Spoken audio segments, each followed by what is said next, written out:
These verses provide insight into various encounters with demons and how they were dealt with in biblical times. Matthew 8:16, when evening came, many who were demon-possessed were brought to him, and he drove out the spirits with a word and healed all the sick.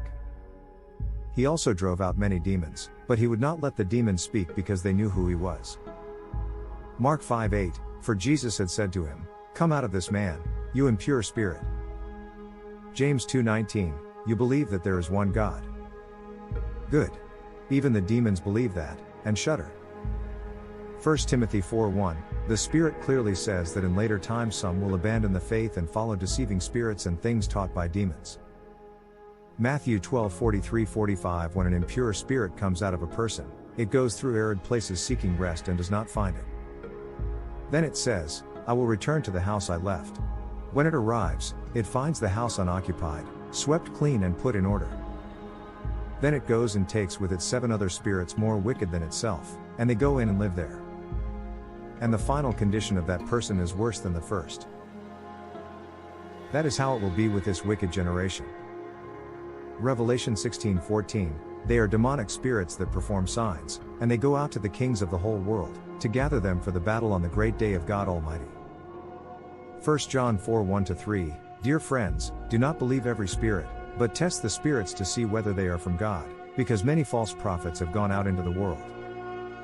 This is how you can recognize the Spirit of God. Every spirit that acknowledges that Jesus Christ has come in the flesh is from God, but every spirit that does not acknowledge Jesus is not from God.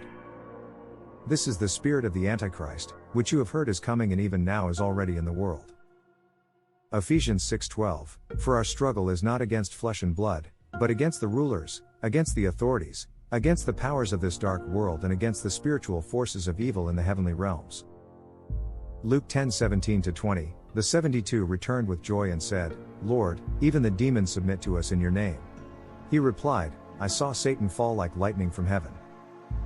I have given you authority to trample on snakes and scorpions and to overcome all the power of the enemy. Nothing will harm you. However, do not rejoice that the spirits submit to you, but rejoice that your names are written in heaven. Mark 9:25-29, when Jesus saw that a crowd was running to the scene, he rebuked the impure spirit. You deaf and mute spirit, he said, I command you, come out of him and never enter him again. The spirit shrieked, convulsed him violently and came out.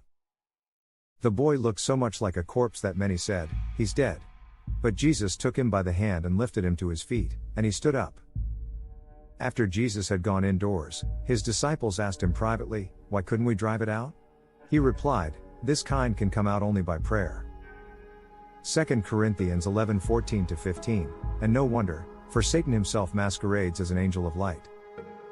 It is not surprising, then, if his servants also masquerade as servants of righteousness.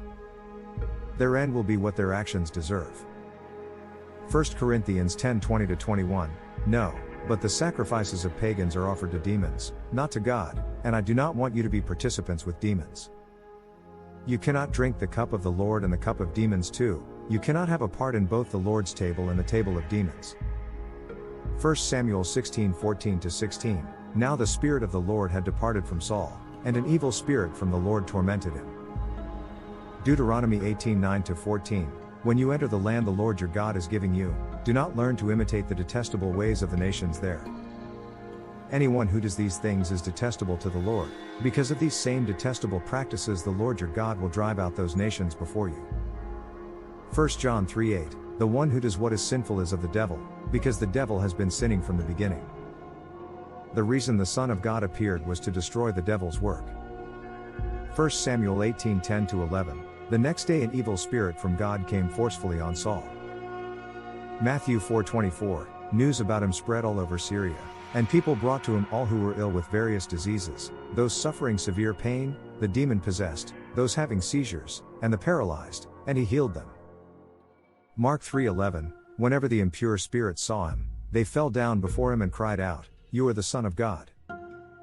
Matthew 17:18, Jesus rebuked the demon, and it came out of the boy, and he was healed at that moment.